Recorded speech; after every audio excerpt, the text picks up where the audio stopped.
Can everyone hear? It's clear enough? Okay. So it's nice to see everybody here.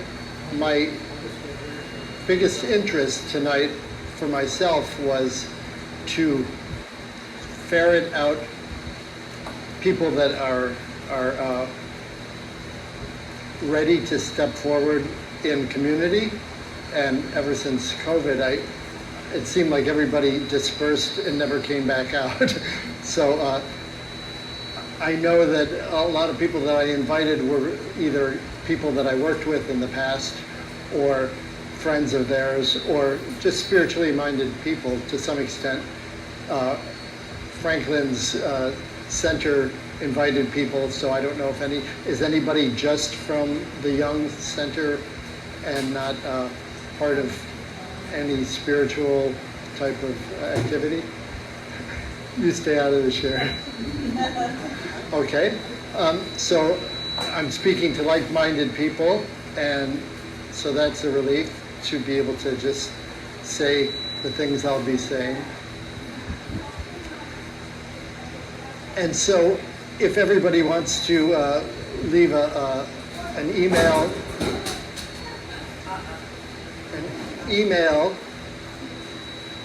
address, if you'd like to participate in any type of like free healing clinic or something that I may do in the near future, just put your name down, and when I do any type of free event, I will just let you know that it's happening, if that's all right. So Franklin's partner, Vicky, asked me if I would share on the subject of spirituality and the higher self. And I never really knew anything about the higher self except that it sounded like the higher self.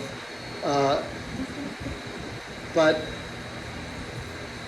I think in retrospect, it is our superconscious, if you want to put it in relation to Carl Jung.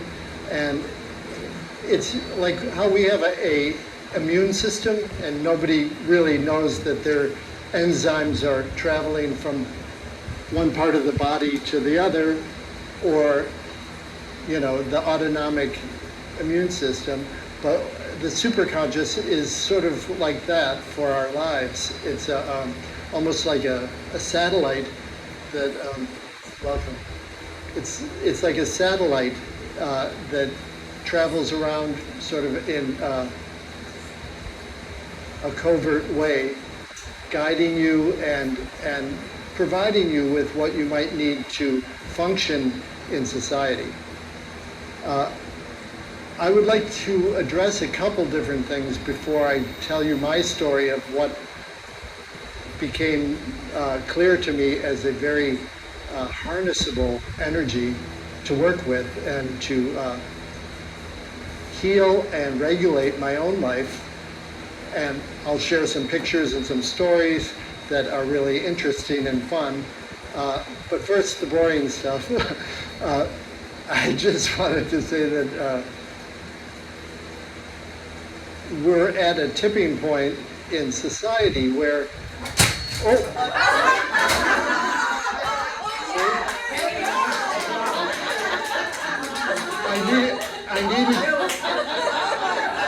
I needed to ferret out the non-believers.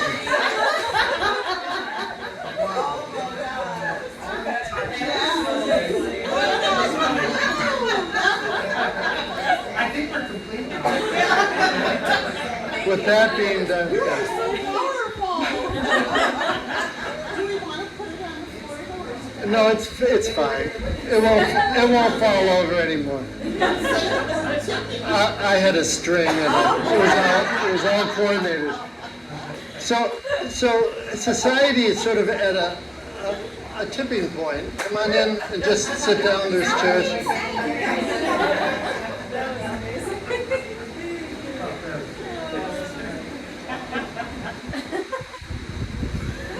Where we are deciding to do something different. For thousands of years, we've lived with the effects of war, whether it's the Mesopotamian War or Vietnam or whatever. There's always been war. Now, we can get very esoteric and delve into the origins of evil and the origins of aggression and hatred. And maybe we will touch on that at some point tonight. But suffice it to say right now that we could all agree upon the fact that war has always accompanied mankind in sort of the modern iteration. Perhaps not, in more gentle, feminine-based societies, or goddess worship societies, but in the male paradigm, the patriarchal societies, there's been war. And what does war do? But you send the young off and they get traumatized or die. And they come back and they reintegrate into society, and they don't really, prosper at that point. They're sort of broken, traumatized, PTSD. The way they treat their partners may be askew after that trauma. The way the children react to the mother, reacting to the male. So there are these divine principles of masculine and feminine. And healed and divine, the masculine is harmonious or harmony, and the feminine is nurturing. But if you destroy that, it turns to the male is force and the female is manipulation. And that's how they interact. And so with that dynamic and the children that are born and the ancestral lineage that unfolds from trauma creates a system that at best is dysfunctional, at worst promotes fear, a longing for safety, and sort of a passive role of not wanting to change, not wanting to upset the cart because it's uncomfortable. So we're all focused on fear-based reactions to either people's behaviors or the uncertainty or the precariousness of our communities, and it's dog eat dog, top down, whatever you want to call society. And it's a bunch of people taking advantage of that passive, fearful state by offering like middlemen services, like healthcare and all the things that the insurance and all the things that keep us sort of protected and safe. And but when you realize after a while that they don't really provide much, and it's really like, the one after paying health insurance for 10 years, you hurt your knee, and the one thing they don't cover is the knee. So you get the idea that the people you come to that are providing things, they're plugged. You think they're plugged into the wall, and you look, and the plug is not even plugged in. So what I'm promoting here today in my talk is the idea of, hey Aaron. Okay. What I'm promoting in this talk is the idea that by nature we are divine and we are eternal. We are light or energy born from within light. And we are down here to expand, grow, participate, and leave it a better place than when we got here. And which is all wonderful, but in order to do that, we have to take an active role. We have to participate in providing ourselves with the well-being that all these middlemen sell us in everyday life. And Of course, it focuses on the female principle, which is nature and love and compassion and being in service. Okay, there's a difference between societal behavior and sort of stepping it up to our divinity, and that is, in society it might be passive entertainment, paying to play, selfishness, almost like a symphony where you're playing your own tune no matter what anybody is listening to. Like the symphony is doing one thing and you're strumming some cacophony in their face. And when you look more towards the feminine principle of nature and spirit and light and love and compassion, it's all like a symphony. It's directed by diversity, harmonized, rather than homogeneity. Rather than all Barbie on this side and all Ken on that side, it's, a diversity that harmonizes through love and through being in service to each other and working towards bettering things by, and you say how? Well, taking an active role in not being a passive person living from health insurance to car insurance to house insurance to doctors who tell us what to do to, there's a way to take care of ourselves, which is basically the word sovereignty. And sovereignty is where, rather than being helpless and passive and looking outside for answers, we learn how to stand up within ourselves. How do we stand up within ourselves? Well, this puts me on the journey of describing the higher self. Like I said, the higher self is like a satellite that is part of us. It's our energy, it's our consciousness, it's our, you might call it a soul, or whatever you want to call it. It is divine intelligence that is part of who we are. We are all enlightened. If you have a heart and you work from their heart, you're enlightened. You're vulnerable. A vulnerable heart is our strongest asset. It's our strength. Okay? And if you are working from your heart, you are connected to your higher self. Because the higher self is connected to the all, and its specific job is to pay attention to you and guide you. Now, there are certain principles of the divine and unity that cannot be interfered with, and one of them is that something that's more evolved than you are cannot impose its guidance on you. So it's like a still stream that when you contemplate, you get some realization from. So it's like if you participate in this relationship with your higher self, it will display wisdom through observation. Okay, you have to look, you have to participate, you have to be listening to, rather than wanting answers or coming from knowledge. It has to be something that you seek, and it will show itself minute to minute. As we're all tired of Eckhart Tolle's power of now, but the power of now is being in the eternal present, and that is the platform that these realizations come to. Guidance comes to you through listening in present time.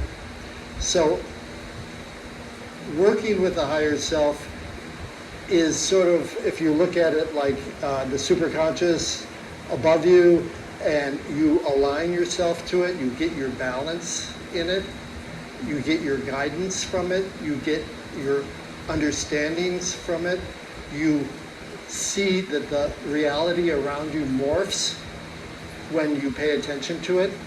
You ask for certain things and all of a sudden crazy coincidences and serendipities happen. people call who you thought of just a minute ago.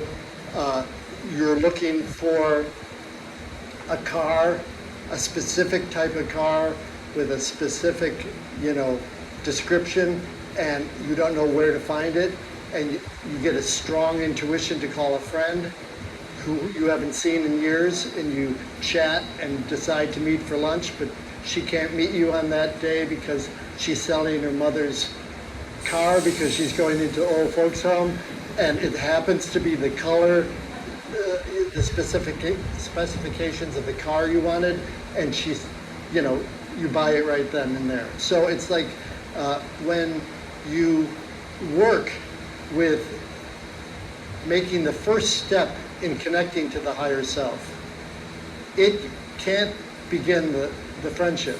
You have to bond with it. You have to seek it. You have to listen for it. And you have to want to work with it through love. And it will take care of your needs. It'll guide you. It is also a beautiful course in education about love and what real love is. We've all wanted the perfect parents. We've all wanted the perfect partner. How many people, maybe one or two, have the perfect partner, right? Or in this audience, I mean, or the perfect parents, But the higher self has been with you from the beginning of all your incarnations. And this is, I'm just assuming that everybody can soften their awareness and their understanding to contemplate and give a chance to the idea of multiple lives, okay, or reincarnation, where each time we come down, we learn a different aspect of this dress rehearsal. Because I believe everything about this life, if done in consciousness, will allow you to become what I call a galactic citizen. Someone that can just move freely throughout the universe and be able to interact with the same behavior as the dictates of the universe, which is compassion, respect, in service, and love. So, one of my biggest fans. So,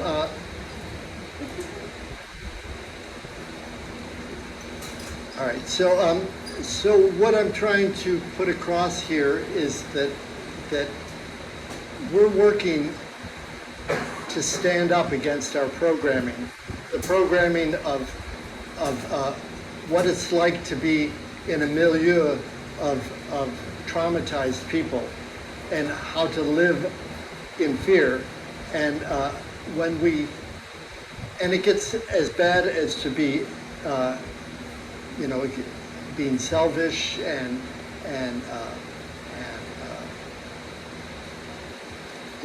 warlike and hatred and divisiveness, division, judging each other. And what I believe this is all about is learning to go towards unity. And when we finally get a hang of that, which is to seek a connection with our higher self, then we can be sovereign individuals, not dependent on anyone but our higher self for guidance and manifesting what we need, and then working together with each other to provide community and a workable galactic community of diversity harmonized here on this planet rather than in some far-flung universe. So I think we have gone through a long history of traumatized, war-ridden societies based on fear and I'm just going to say a quote of Aldous Huxley, and he said, "Love drives out or casts out fear." But fear casts out love. And fear also casts out intelligence. And it casts out goodness. And fear casts out all thoughts of beauty and truth. So just to let you know that the alternative to love is sort of a chaotic society that is fear-based. Everybody is trying to protect themselves, not grow, stay safe, you know. So, in hopes of giving you some tools for the higher self, and to give you my story of how I discovered the higher self and what I've come to understand about it, I will just point to my history before meeting Dolores Cannon, who is a teacher and hypnotherapist who is now passed on. Does anybody know who Dolores Cannon is? Most people? Okay. So, so before I met Dolores and after, because it really was a before and after.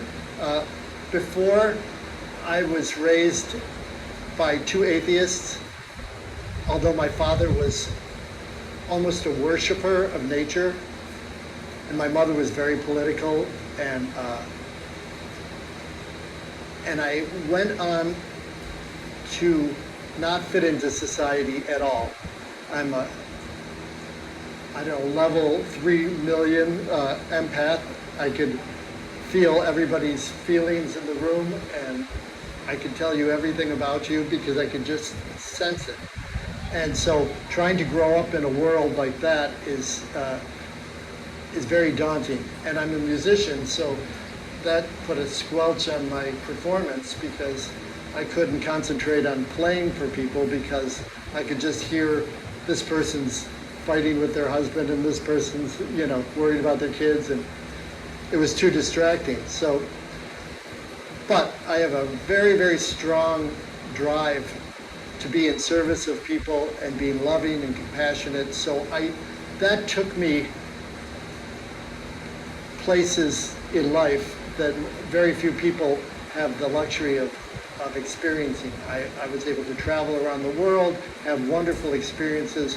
Life was good, albeit I was always a target for this sort of dark energy, okay? And dark energy was created by the same creator that created light energy. And together, this duality down here is a perfect, you know, it's like hands coming together. It's a perfect match to get us where we're going, to teach us how to appreciate and how to overcome. They say there's a light in each one of us that only the dark can bring forth. And that light is a higher octave of love, which is not just I love you and so you love me, but you hate me and I love you. So that's the higher octave of love. And that's seeing the full capacity, since we're all just one, seeing the full capacity of my projection out into the world and loving it because that is the given of life. Love is always a given and forgiveness is always a given. It's always there for anybody. Murderer, greedy person, someone that just did something horrible. Love and forgiveness is there for everybody. So being able to see that everybody is in a projection of some aspect of my divine nature makes you realize that evil is just, while it's a palpable thing and it can attack the light, I believe, because I feel like I've been attacked all my life, it still is it still works for God. It's still an employee of God, and it has to be respected. And like I said, this traumatized history has showed us what we're not. And it's now time for us to uncover what we are, which is our divinity. We just have to get out from under the rubble And that means getting some help. And that's what the higher self is about. The higher self to me is my soul that has decided to create a portion of me and put it down here and watch over it. And if I start to work with it, it's like, did you ever see a movie on Kung Fu or some great master jujitsu? You know, you're never worried about him in any situation because he'll chop up the opposer in 2 seconds. And so if the young ingenue comes and says, will you teach me, master? There's sort of like a special relationship that happens there. It's like, well, I will teach you.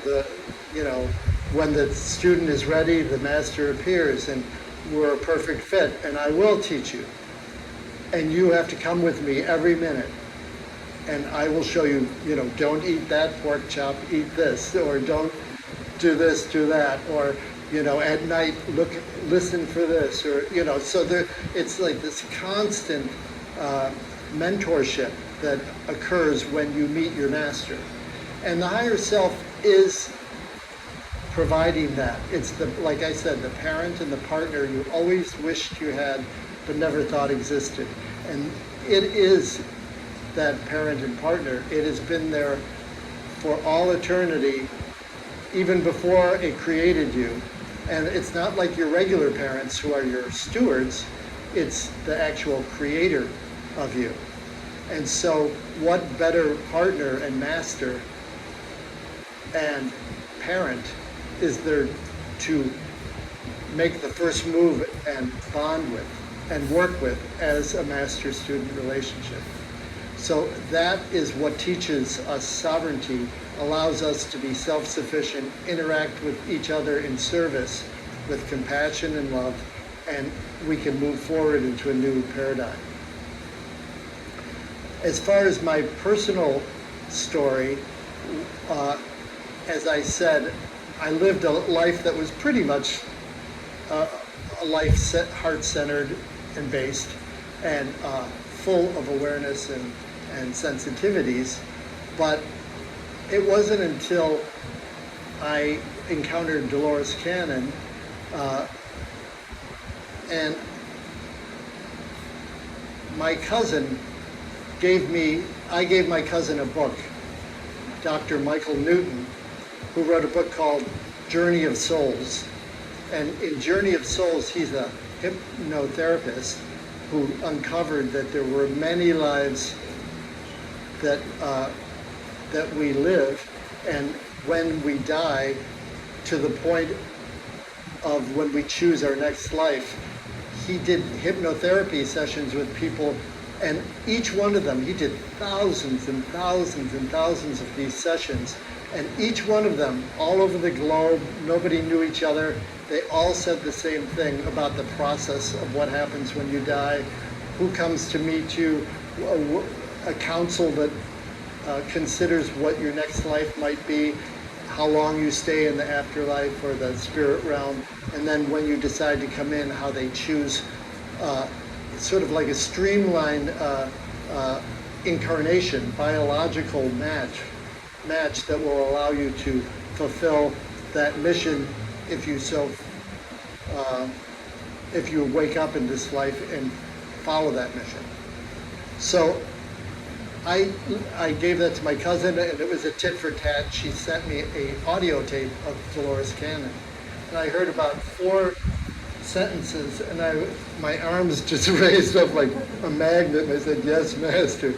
And I was like, I had to get to the bottom of that energy. I just knew that energy for some reason. And I went to the library. She suggested you go to the library and get an interlibrary loan and read her books because they're hard to get.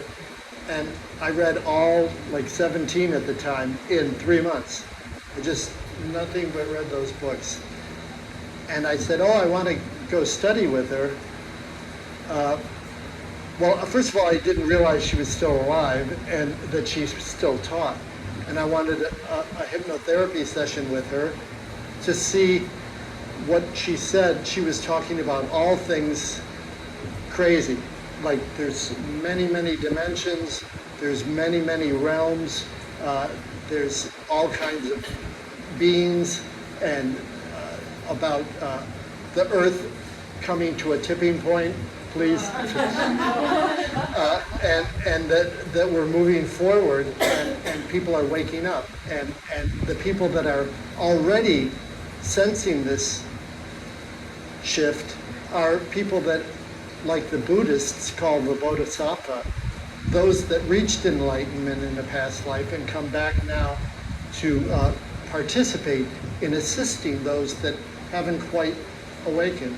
And so Dolores Cannon said that those are light workers, and if you are compassionate and in service, that's sort of a red flag that you are probably here to help in the beginning of this transition from traumatized society to empowered new version of community and self-sufficiency. So I wanted to have a session with her before I studied to just see if it was for me, but there was a 5-year waiting list for her. And so I was in Denver at the time, and I looked in the internet, and there were all these dazzling people that did her therapy, that studied with her. And there's one fuddy-duddy in all the pictures, and she popped out like, this is the one. So I chose her, and we had a session, and I'd given like a C+, you know. It sort of worked, but I was like, oh, I guess I'm not gonna. And at one point I was in hypnosis, and she called on my higher self, because that was part of Dolores's method, was to work with the higher self in hypnosis and ask it to do healing, and also to bring forth relevant past lives that could help you in this life. So at one point I had a crooked back. I had a shoe lift because my shoulders were crooked, because I had fallen out of a window as a teenager and always had back problems. And I asked, could I have it, you know, could Lory heal? She said, could Lory heal his back? And I wasn't really all that deep in meditation, you know, or whatever. I was slightly there, and I did have some past life recall, but I said, well, I don't know, I hope so. You know, it was like pretty candid, and I thought I was still awake. And that was it. And the session ended, and she was very matter of fact. She said, give it a week. She says, you'll see something. And so I said, oh, I'm not going to study with Dolores, and the hell with it. Well, a week to the day that she left, it was 4th of July, and there were exploding bombs, like, you know, 4th of July fireworks. And my back was hurting so much. I played cello, and my back was killing me, so I said, I'm going to take a hot bath. I got in the bath, and wouldn't you know, one of those, like, things that explode and send things all over just got misfired, and it came into the neighborhood, and there's the bathroom window, and it exploded right outside the bathroom window, sending shock waves through the bath. And I was just taking a regular bath, right? And the shock wave, like, just was like, it just like, I don't know what happened, right?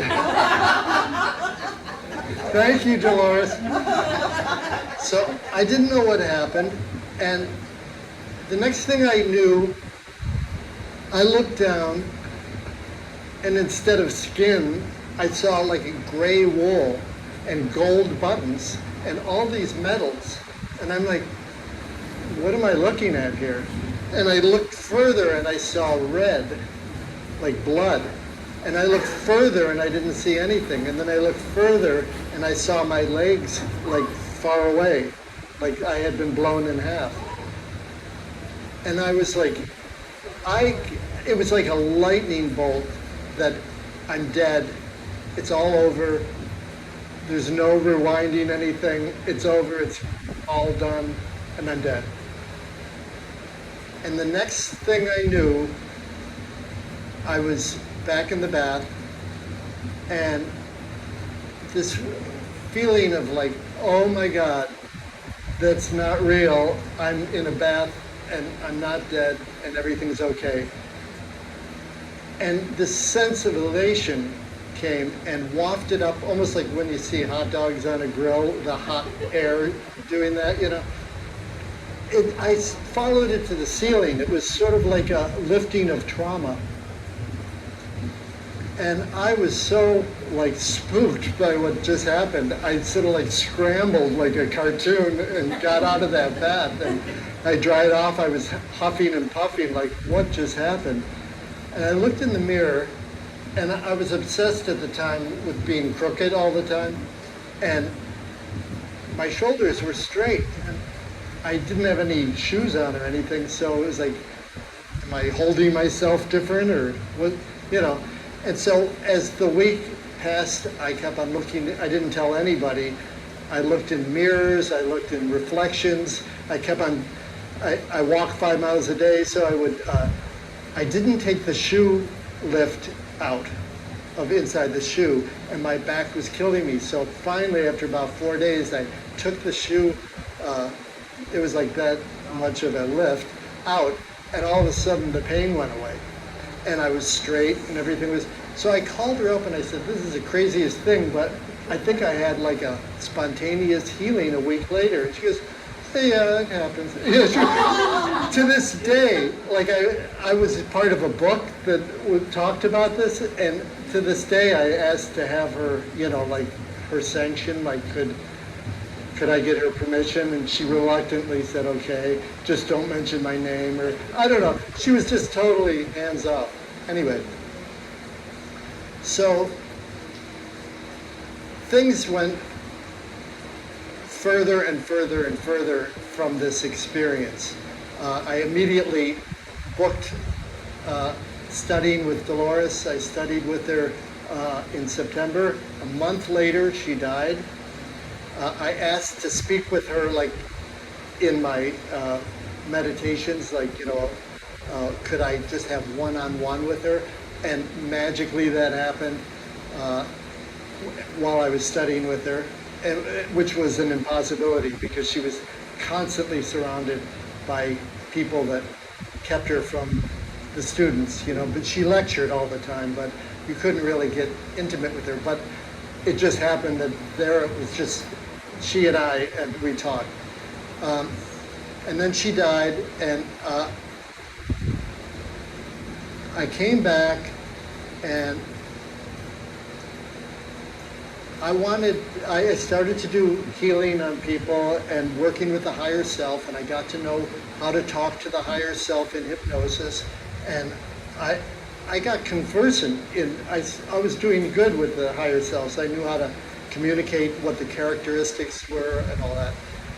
And I felt pretty confident with it. And at work, I was working at the time, living with my friends, and I worked for them. And at work, I was getting abused by a manager. And I had this cough that I couldn't get rid of. And also, after the Civil War situation and my back being healed, about a month later, I got what looked like a bullet hole emerged in my leg.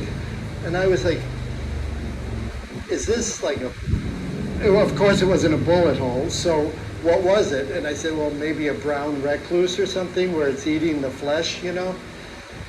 And so after a while, I just said, all right, I'm working with everybody's higher self. Why can't I work with my own higher self? So I laid down, I said the same protocol, may I please speak with the higher self, and I answered myself, and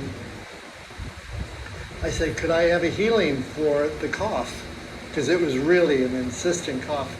And immediately I got this very clear answer, no, because you're being abused at work and you need to speak up for yourself. And I said, all right, and let me just back up. That wound, the bullet hole, filled in a few days later, and then started to turn purple and black and raised up. So you know what a chiclet gum is? In the big ones, there's little ones and then the jumbo one. It was the size of a jumbo chiclet, and it was black, and it was like half out above the skin and half below. It was really sizable. And after it said no to the healing of the thing, the cough, I said, well, how about the chiclet? And as God is my witness, and I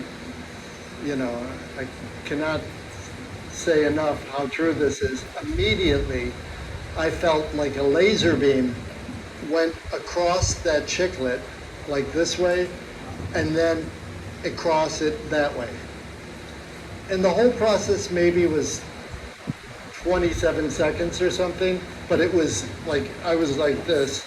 I had clothes on, so when it finished, I dropped my drawers and looked at the leg, and it was the size of the chiclet, but there was no anything there, just white. And I showed my cousin Susan, who's a nurse, and she said, Lory, that looks like a burn mark, like a burn scar, because it was white. And it had a little red in it here and there. So I just waited for a while, and I just started to realize that that was a real miracle in front of my own eyes. Like, the back was one thing, I don't know, that was sort of spooky, hokey pokey type of thing, but the asking for something and having a healing right in front of you was a whole other story. And then I went on to go to a higher level with Dolores' daughter, and I received yet another healing a month later. So I had 3 miracles from the higher self. So I knew that it was harnessable and something that was tangible. It wasn't like, some belief system so much. Let me back up. With belief and love, it blossoms like you can't believe. But just sort of like as a novice, it was totally harnessable. So I came back to Denver, and then I moved to Buffalo, and I started to do these past life regressions in Buffalo. After a while, I met with someone that was a client, and we did a past life regression, and she was extremely perceptive and like clairvoyant. And now let me just show you this. This is all going to come together in 2 seconds, so I've got the pictures here. But a year before I had the bathtub healing, I was living with my friends, and the husband, I wanted to do sort of like a joke and paint a portrait of him. So I took a course, and I'm an artist, like a visual artist, and I took a course on how to paint a portrait so I could just get it right, And so in this course, they just said, eyes go like, this much apart, the nose is half the shape of the face, bless you.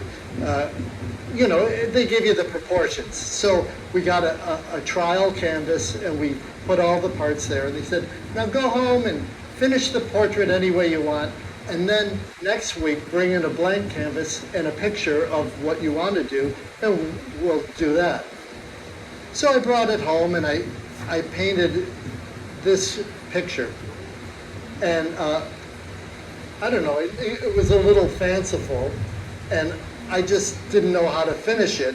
So I made it into what looked like a blue uniform, and I don't know, the goatee and the hairline, it all just sort of came together, and I just finished it. And I put it away. And I put it away for a year, and then I brought it to Buffalo. And I don't know if you could see, it's got like clasps at the neck, okay? So,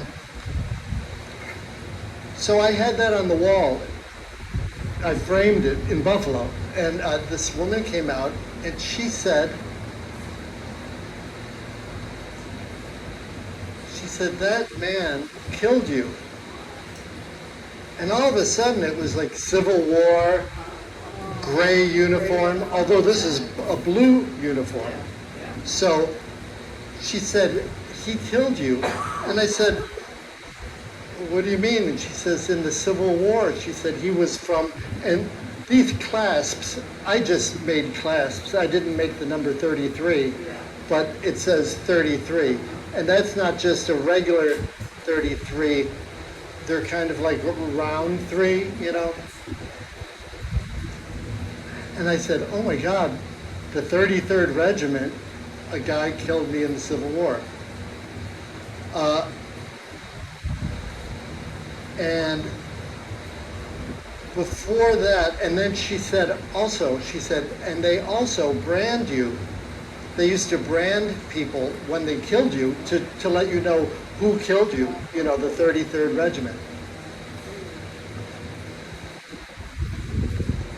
Years and years before, and this is all going to come together real quickly, I'm an Emily Dickinson-aholic. I know all of Emily Dickinson's poems. I know all about her history. I know about many things of her publishing. And it turned out that there was a man named Thomas Wentworth Higginson. And he was a military man, but when he came back to Amherst, Massachusetts, he had a magazine, and it said, if you're an artist, if you're a poet, and you think you're good enough, send me your poems and I'll publish them. Emily Dickinson sent so many poems to him, and he said, your lovely words are lovely, but not publishable. Well, after she died, her sister went ballistic and paid him and said, you have to publish at least 100 poems. And he said, I will if you let me alter them and turn them sort of like into Hallmark cards. So he did, and they published them, and little by little she got 300 poems out, and then her reputation started to grow. But he really, in her lifetime, he stopped her. He was like a challenge for her. So I didn't like Thomas Wentworth Higginson. I wanted to kill him, but that aside, and that's just part of this backstory, okay? So years ago, I was an apprentice to an artist, and he had a show in Dartmouth College. And he flew me out to Dartmouth to help him hang the show. I stayed at these people's bed and breakfast, and in the morning they made breakfast, and I'm sitting at breakfast. And this is many years, like 7, 8 years, 9 years before any of the Dolores Cannon. And I'm having breakfast, and I look up at the pictures, their family pictures, and I said, I know him. And she said, you can't. She says, that's my grandfather, and or my great-grandfather. I said, that's Thomas Wentworth Higginson. She said, you're right.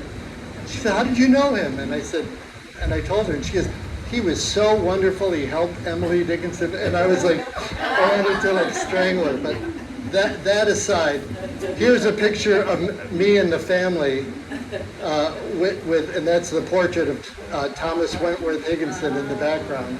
And that's the granddaughter and the great-great-granddaughter and me with black hair. One of the many distortions of history. Right, thank you.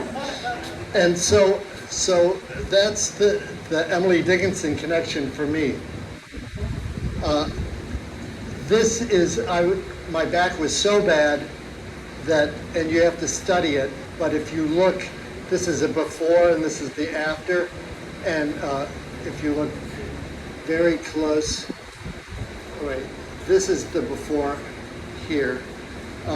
If you look at the spine, where the head is, it's very dim on one side and very light on the other. So you can see where the life came back in. And if you really study it, you can see the curvature changed. And I happen to have a picture x-ray from the chiropractor before this, and then I went and did one after. And so then, Turn the lights up, maybe? yeah, See could a little- you turn the lights up a little bit? So, okay, so that's There we go. that. I don't know if everybody can see. That's the family and the portrait and me. And this, if you look where the neck is or the head, it's sort of a diminished light, and then the other one is a more bright light. That's just the most obvious, but if you study the spine, you can see the difference. So, and then the lady said this, and she said, you know, and they branded you as well. Well, I can't tell you how weird this is, but after a year, that white patch that healed, that was like a burn, that red sort of just migrated through the white and eventually settled, and the skin went back to normal color. But the red was still there. And what did the red say? 33. So here is the 33. I don't know if you could see that. Wow. And there is the 33 of the guy, or the clasp. Okay, I don't know if you can see all that. And so that's the 33, and there's the 33. And so I said to myself, all right, well,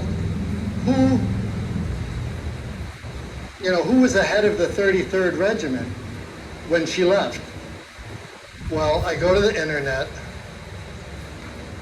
and it says Thomas Wentworth Higginson, head of the 33rd Regiment. Okay, Civil War, the whole thing. And I pulled up a picture, and I know him, and he didn't look like this guy. But then I did more research as who was the head of the battalion, who might have killed me, and it was Thomas Fullenwider. And if you look at the hairline, the nose, the eyes, the beard, if you study it, it's just amazing. And this picture is elongated because FedEx put it on the wrong size paper, so it's not as long in real life. So you can look at all these later. And then I said, months later, I went to Google and I said, what would the 33rd Regiment's brand look like?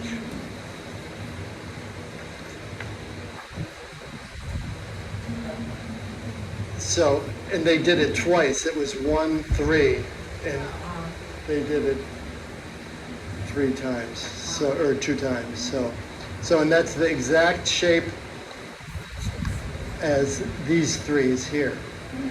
So,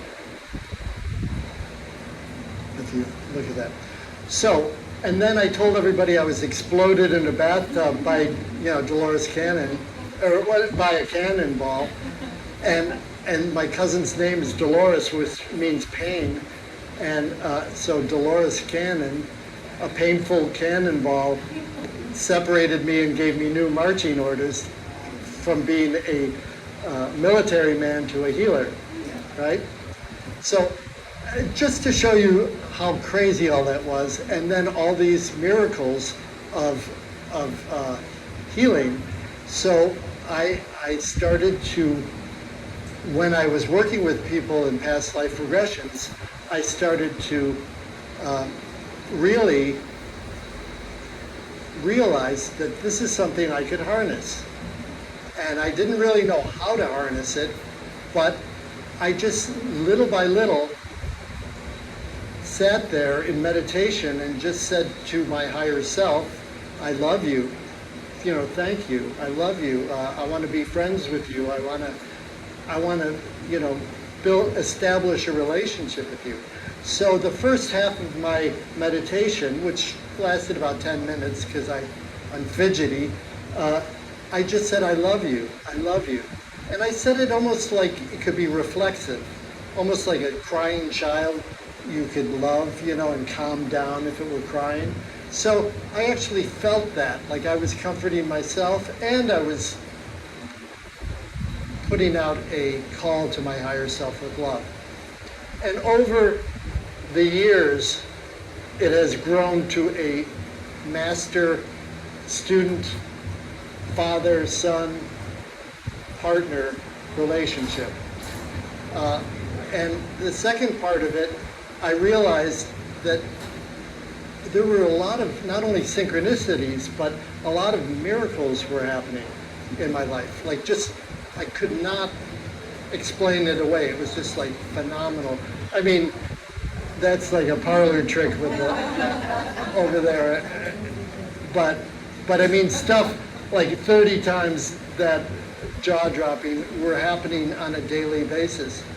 So I started to give gratitude after like the 5 minutes or 10 minutes of saying I love you.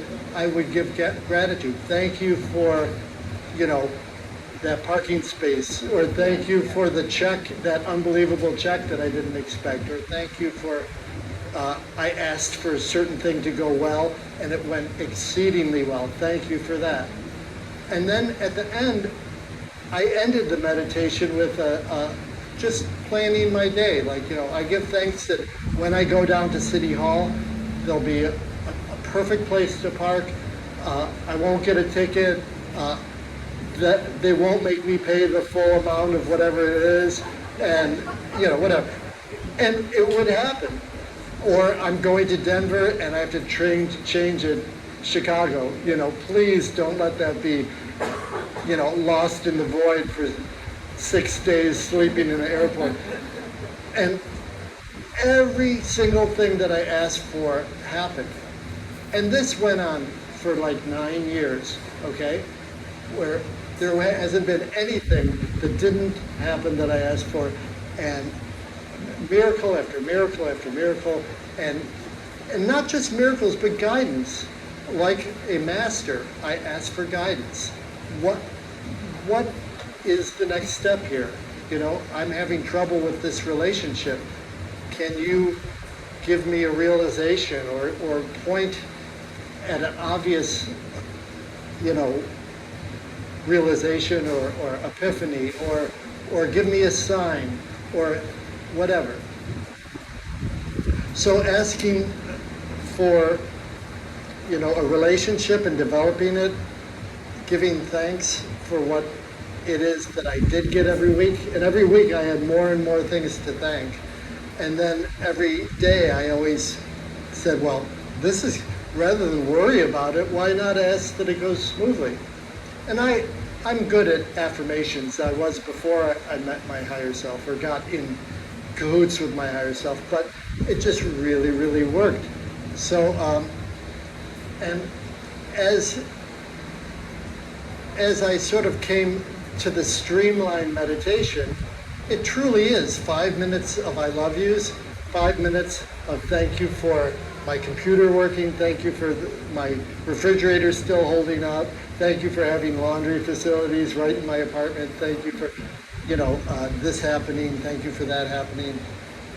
And then finally, I'm going to give a talk, on Thursday. Please assemble who really needs to be here and make it a very interesting and enjoyable evening, and whatever. And so I do that all the time. And then from there, it's not just that. When you're saying, and this is part of the traumatized societal structure that doesn't want you to break free of the middleman arrangement. It's like, oh, you want to meditate? Go ahead, get empowered. Empty your mind completely for a half hour. That's like doing a tongue push-up or something. It's impossible.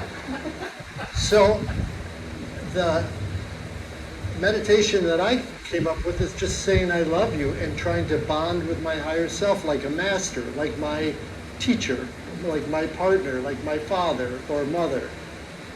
Especially, it's the divine masculine and feminine. And when I'm saying I love you, I love you, I love you, the craziest realizations happen. Downloads, they call them. But just all of a sudden I figure something out. Like trust and patience are the two tools that I need to develop to reduce anxiety.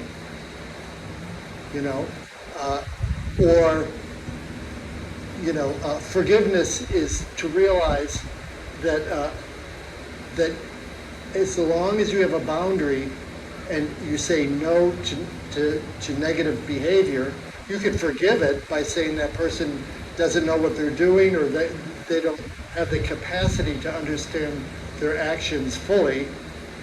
I can forgive that, but also they're not allowed to behave like that in my presence, or I'll leave. So, like it's not just a la la land forgiveness and then let them come and abuse you.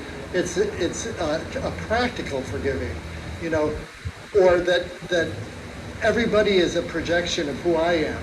Like if I'm trying to take, and this is a stupid example, try to take the bangs off my forehead in the mirror, no matter what I do it with the mirror, the bangs aren't going to move.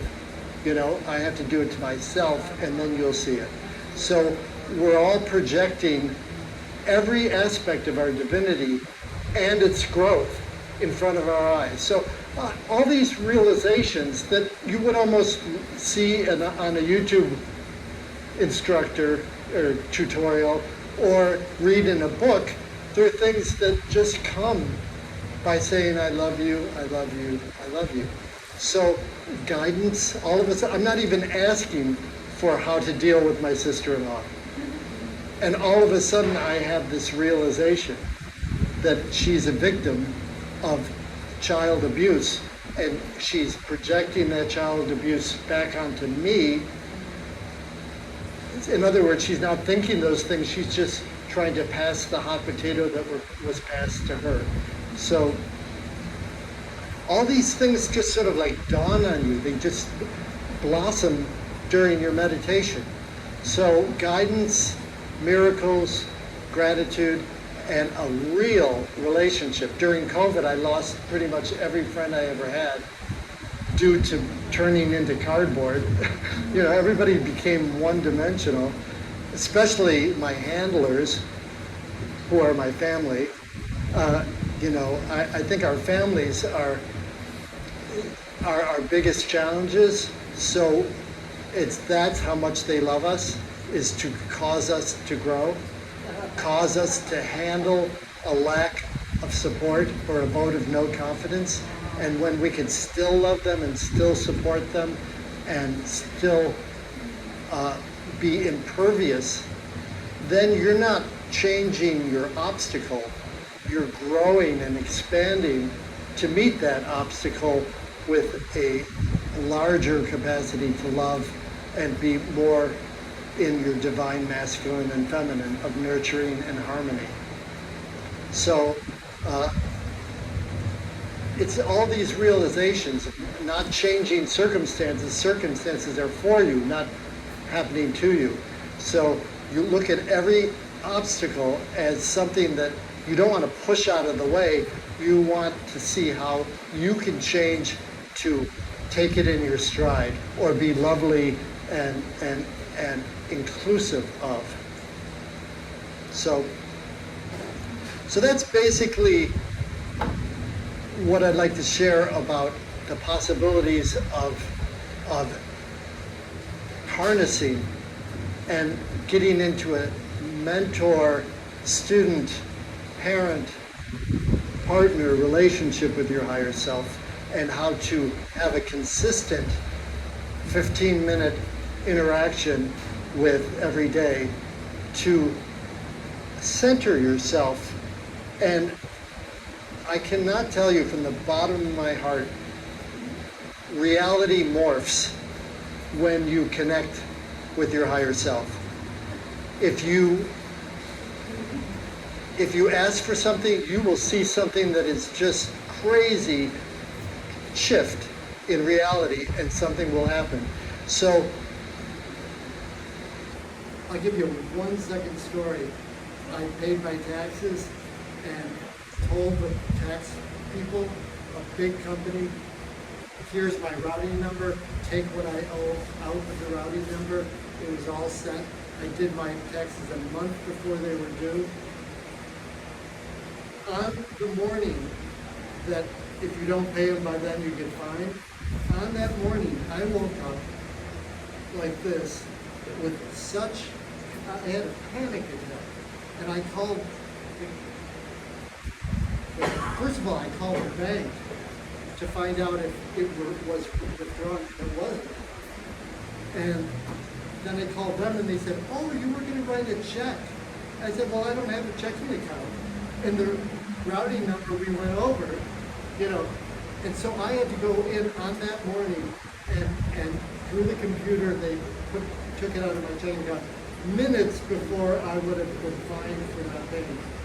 But that's my higher self just sort of like woke me up out of a dream to pay my taxes. And I didn't even know I needed to. So what I'm trying to say is that you don't need to look outside of yourself for what you need. You just need to prepare for your path. And what you need will be provided, or you'll be aware of it, or people will just come out of the blue and help you in some way or whatever. So it's just a very practical, I mean, I'm speaking a lot about spirituality and life and all that, but this is more of a practical harnessing of something that can really help everyone embrace their own balance. And if you have a relationship, if you have the cupcake taken care of with your relationships and your love, you can reach out and put icing from anybody on your cupcake. And if they go away, you just get different icing. So it's just creating the foundation of sovereignty so you can interact with community. And if you follow the principles of love or the Creator, which I believe are compassion, love, in service to each other, and humor, and being in harmony, of nurturing, and being in harmony with nature, then we can all, without leaning on each other, but just equally win-win. It's no more the old paradigm of sacrifice and giving.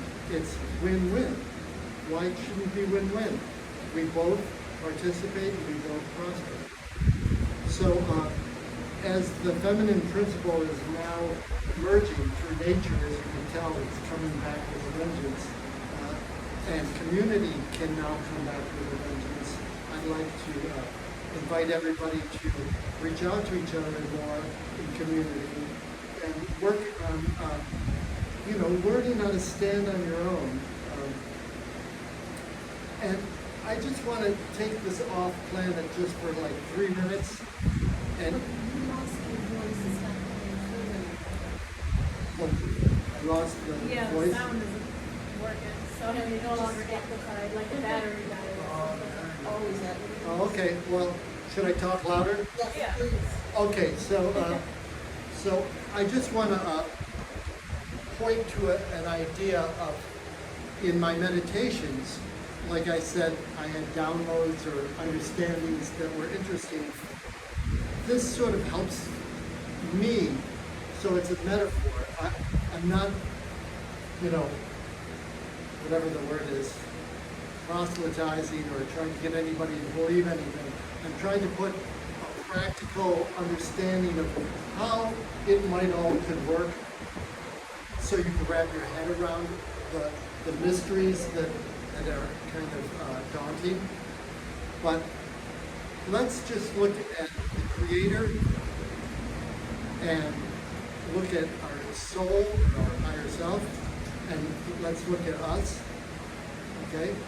And try to put that into perspective. I think we're fine, just to relax, and I'll be done in a few minutes. It's almost 10 o'clock already. You want to take questions? I will, but I just want to say this one few concepts.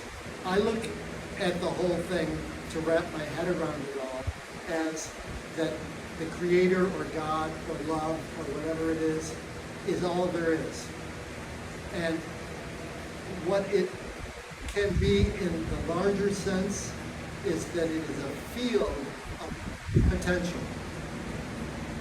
Just a field of potential that whose MO is expansion, in service to all, full of humor, love, compassion, peace, and grace. And with that said, let's take it down to our level of individuality and materiality and say that in this field of potential, which we can't even discuss coherently, let's take it down a notch and say there is a material universe made of planets, trees, rocks, people, whatever. And let's just call that the material universe. And there's multiverses or whatever. So let that be. And let's pretend that this field of potential wants to create a societal or populate this realm with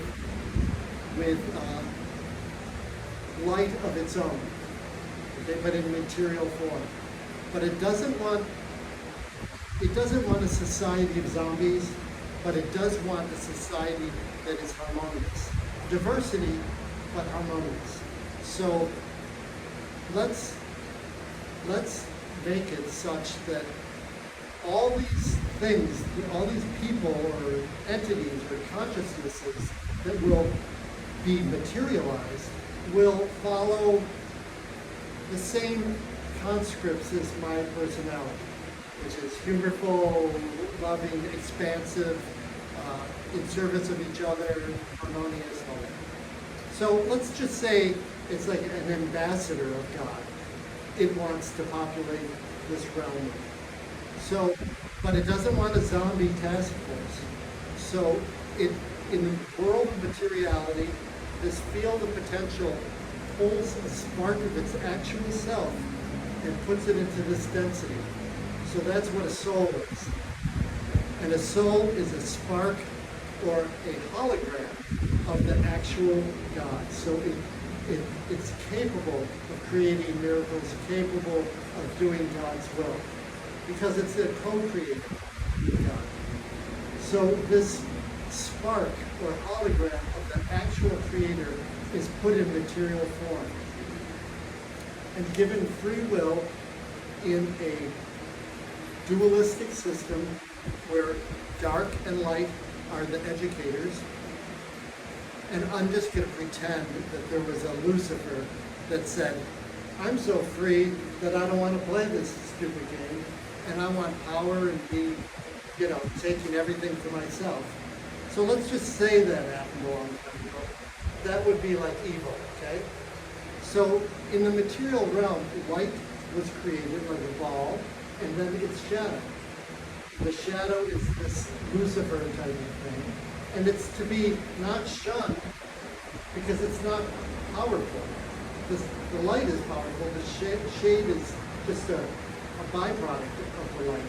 So it's to be integrated, loved and accepted, but not stood for, to infiltrate the light. Right? So it's to be put up with and loved, but to be managed. So it's our expansive goal is to integrate darkness instead of fighting it. So that's sort of how dark and light have played for the history to at times be on top and at times be at bottom. There's different cycles of trauma and healing. And it's all about trying to finally get biology to put the material realm into consciousness and then into God consciousness. And I think that's where we're going at this moment, is we're ready for God consciousness and to live together. And we're stepping away, leaving behind the Titanic, or as the scaffolding of evil falls away into the sea, and we go onto land and start working together. So, questions?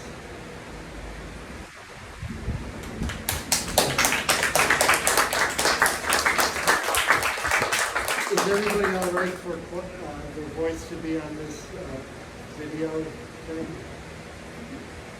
Yeah. Okay. If you want to ask a question, it's going to be recorded. Okay. Anybody have questions about anything I said? It's that hot, isn't it? Questions? You got one. Just one, you mentioned the healing part that you went through, and interest of learning more about that ability, channeling, or however you want to call it. Did you go to resources aside from Dolores Cannon, or did you just stick with it? Or did you For healing people? yes. Yes. Before Dolores Cannon, I had such empathy that I finally, after 9/11, which I happened to be in Connecticut at the time, so I went through it. It sort of like blew all my circuits out. And so I was dysfunctional at that point. And I lived most of my adult life in Santa Fe, New Mexico. So when I returned after 2 years of being in Connecticut, a friend told me of the Berkeley Psychic Institute, which teaches you how to manage energy, protect yourself, etc. And ultimately use your empathy and your sensitivity to connect with your heart and do healing. So I took 4 years of study and then co-ran a center in Santa Fe and taught, did the ministry, and did free healing clinics for a number of years in Santa Fe. And then I brought it to Buffalo and took it off the shelf and worked through Inspiration Point when Claire gave the shop, and I taught there for like 5 years or so. I taught classes on managing your energy and healing, and we did healing classes, and I taught the Berkeley curriculum. So I do that. That's sort of like one of the things I can do for a short session, and if you want to probe your own higher self and bring healing in that way, I can facilitate that through the Dolores Cannon. So do you actually teach it yourself, or you just work with Dolores Cannon? I do the Dolores Cannon hypnosis method of You quantum. physically do it. I do it. Okay, that's what It's I'm called wondering about. quantum healing hypnosis technique. Oh, okay, that's. But I don't teach it because you're not allowed to teach it. No, that's okay, I didn't know if people, how people But- get to that. Yeah, I'm a facilitator of hypnosis. I put you into hypnosis, and you call your past lives, and I record it and interview you and throw on a tape, and you can use the tape to experience what it was that you pulled up. And you do that using permanent. Correct. I'm a level 2 Dolores Cannon practitioner. Out of how many levels? 3, and the 3 was made up by her daughter long after she died, to sort of close the society. Yes. So toward the end, you were speaking about the negative or dark, integrating it. So would you recommend or have an opinion about In transmuting darkness in what way? Give me an example. You mean in society? You mean when someone attacks you? You mean when someone is being ridden by a dark energy? Give me... Sure, if I have negative or dark energy, how would I transmute that? in yourself. Right. Okay. I'll just say this very quickly. It's all vibration. And when you're in this density, you're already halfway there to darkness. So a very low vibration is more comfortable for dark energy, and the higher the vibration, the more light. And it's almost like, you know, when they hold up the cross or the piece of the head of garlic, you know, they can't take that the garlic vibration. So it's about raising your vibration. And when you're a child, so often, because we're sort of programmed or whatever the word is, nurtured by trauma, we tend to not get what we need or be, let's even say, abandoned or abused. And at 7 years old, you really don't know how to speak up or whatever. So you find a friend. And it might be a friend that is what they call a ghost, someone that's just sort of disoriented, looking. It's almost like if the window is open in your basement and a rat goes in because it's cold. You know, it wants company, and you want company. So when you're young, you might attract the lower or darker energy and befriend it, and it's just a company. But when you get older, all of a sudden you notice it's speaking up for you at the wrong moment, like it's saying something sarcastic to someone you love. It's not really what you wanted to say, or you just sort of feel like, I'm not completely in control of my thoughts, and you can start to understand that you might have like a little crustacean or a mollusk from childhood that, you know, so if you work on befriending your higher self and raise your vibration through loving awareness of yourself and deep breathing and all that stuff, you can raise your vibration. And if you call it out, if just through awareness alone, you can say, I'm noticing there's something that's not in harmony with me. So if you're truly with me, I want you to come forward and through my intuition, you know, tell me your name or whatever. And you can call on an angel to escort it to the light. Because all it is something that is afraid of going back to spirit. It's disoriented. So you can deal with it that, and if it's outright egregiousness, then there are different other ways to deal with it. You can ask your higher self for protection. Or you can just raise your vibration through your regular practice, and it doesn't, I get attacked all the time for what I say and what I do. But it doesn't knock me over. How do you protect yourself?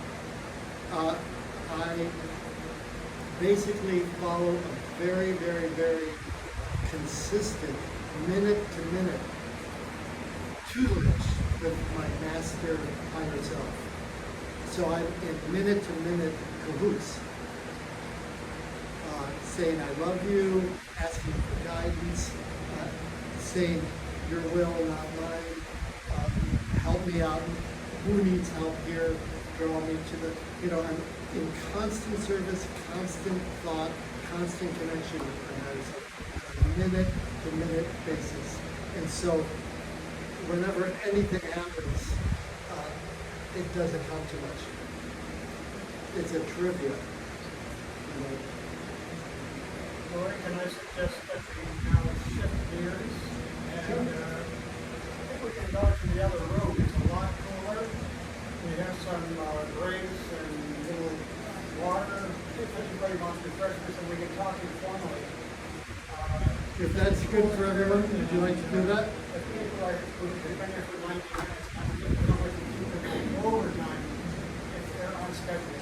Yeah, and then if anybody wants to ask me a personal question, and I'm just saying this to all of you right now, that these are my cards, and why I have these cards is that there is a website called soulselfawareness.com, and in it, there are headers on my website of soulselfawareness.com. The headers are like having a session or this or that, but there's one that says blog. And the blog, if you open the blog, the very first article is about how to harness the higher self. And it's minute to minute, like point 1, point 2, and you can print it and put it on your refrigerator, and everything I said in detail is on that blog, the very first article. There are 22 articles. The other ones are transcripts from my Lory Pollina YouTube channel, which is a tutorial on life, if you wanted to go to YouTube. But they're all printed on the blog of Soul Self-Awareness.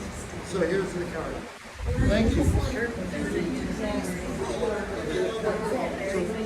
No, I wanted to know. Donations, we're surviving on donations alone, so we really would appreciate it if you